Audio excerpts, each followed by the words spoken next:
Hi, എല്ലാവർക്കും പുതിയൊരു വീഡിയോയിലേക്ക് സ്വാഗതം. അപ്പോൾ ഇന്ന് ക്രിസ്മസ് ദിവസത്തിൽ എല്ലാവരും ഹാപ്പി ആയിട്ടിരിക്കുമെന്ന് വിശ്വസിക്കുന്നു. അപ്പോൾ നിങ്ങളുടെയൊക്കെ വീട്ടിൽ എന്താണ് ഫുഡ്? അപ്പോൾ ഇന്ന് നമുക്കിവിടെ ഉച്ചയ്ക്ക് നമ്മളൊന്നും വെക്കുന്നില്ല. ഉച്ചയ്ക്ക് നമ്മുടെ അമ്പലത്തിൽ സപ്താഹമുണ്ട്. അപ്പോൾ ഞങ്ങൾ അവിടെ പോയി ഉച്ചയ്ക്കത്തെ ആഹാരം കഴിക്കാമെന്ന് കരുതി. അപ്പോൾ വൈകിട്ടാണ് ഞങ്ങളിന്ന് ക്രിസ്മസ് ആഘോഷിക്കുന്നത്. അപ്പം കേക്കൊക്കെ മേടിച്ചു. പിന്നെ വൈകിട്ട് രാത്രിത്തേക്ക് അരിപ്പത്തിരിയും ബീഫ് കറിയും കഴിക്കാമെന്ന് കരുതി. ബീഫൊക്കെ വാങ്ങിച്ച് ക്ലീൻ ചെയ്ത് ഫ്രിഡ്ജ് വെച്ചിട്ടുണ്ട്. അപ്പോൾ അതിന് കുക്ക് ചെയ്യണം. അപ്പോൾ അതിൻ്റെ ചെറിയൊരു കുക്കിംഗ് വീഡിയോ ആയിട്ടാണ് ഞാൻ വന്നിരിക്കുന്നത്. ഞാൻ എങ്ങനെയാണ് സിമ്പിളായിട്ട് ബീഫ് കറി വെക്കുന്നതെന്ന് നിങ്ങൾക്കൂടെ കാണിച്ചു തരാമെന്ന് കരുതി. എല്ലാവർക്കും ബീഫൊക്കെ വെക്കാൻ അറിയാം. ഞാൻ എങ്ങനെയാണ് വെക്കുന്നതെന്ന് നിങ്ങളെ ഒന്ന് കാണിച്ചു തരാൻ വേണ്ടിയാണ് ഇന്നൊരു വ്ളോഗായിട്ട് ചെറിയൊരു രീതിയിൽ എടുക്കുന്നത്. അപ്പോൾ രാത്രിയിലാണ് ഷൂട്ട് ചെയ്യുന്നത്. അപ്പോൾ അതിൻ്റേതായ ലൈറ്റിൻ്റെ ഒരു ഇഷ്യൂ കാണും. അപ്പോൾ എല്ലാവരും എൻ്റെ ചെറിയൊരു കുക്കിംഗ് വീഡിയോ ഒന്ന് പോയി കാണണേ.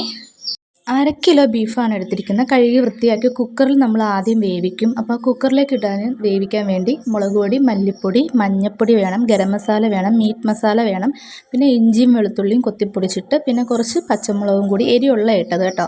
പിന്നെ നമ്മൾ മല്ലിയില ചെറുതായിട്ട് അരിഞ്ഞത്, പിന്നെ ആവശ്യത്തിന് വെള്ളവും കൂടെ ഒഴിച്ച് നന്നായിട്ട് മിക്സ് ചെയ്ത്, ഉപ്പിടാൻ മറക്കല്ലേ.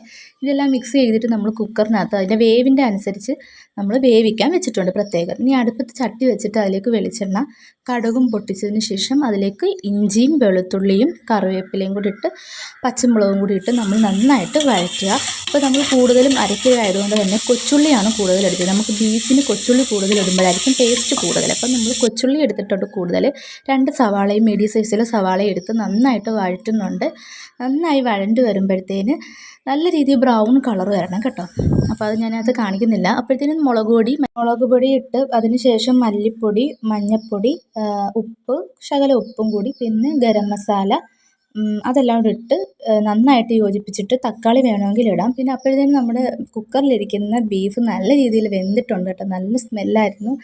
അങ്ങനെ അത് വെന്തിറക്കിയിട്ടുണ്ട്. അപ്പോഴത്തേനും നമ്മുടെ ചട്ടിയിലിരുന്ന മസാലയുടെ പച്ച മണമൊക്കെ പോയി കഴിയുമ്പോഴത്തേന് നമ്മൾ ഈ കുക്കറിൽ വേവിച്ച് വെച്ചിരിക്കുന്നത് നമ്മൾ ഈ ചട്ടിയിലേക്ക് തട്ടി നല്ല രീതിയിൽ ഇളക്കി കൊടുക്കണം. അപ്പോൾ ഇതിപ്പോൾ നമ്മൾ ചെറിയ കുറുകിയ രീതിയിലാണ് കേട്ടോ. അപ്പോൾ നിങ്ങൾക്ക് കൂടുതൽ വെള്ളം വേണമെങ്കിൽ തിളപ്പിച്ചാറിയ വെള്ളം ഒഴിക്കാം.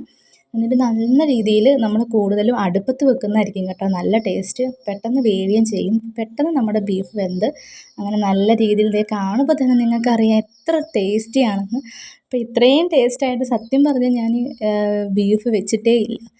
അങ്ങനെ എന്തായാലും നല്ല സൂപ്പറായിട്ട് വെന്ത് വന്നിട്ടുണ്ട്. അപ്പോൾ രാത്രിയായി, അരിപ്പത്തിരി വാങ്ങിച്ചു. അതിൻ്റെ കൂടെ നമ്മൾ ബേഷായിട്ട് നമ്മുടെ ബീഫ് കറിയും കൂട്ടി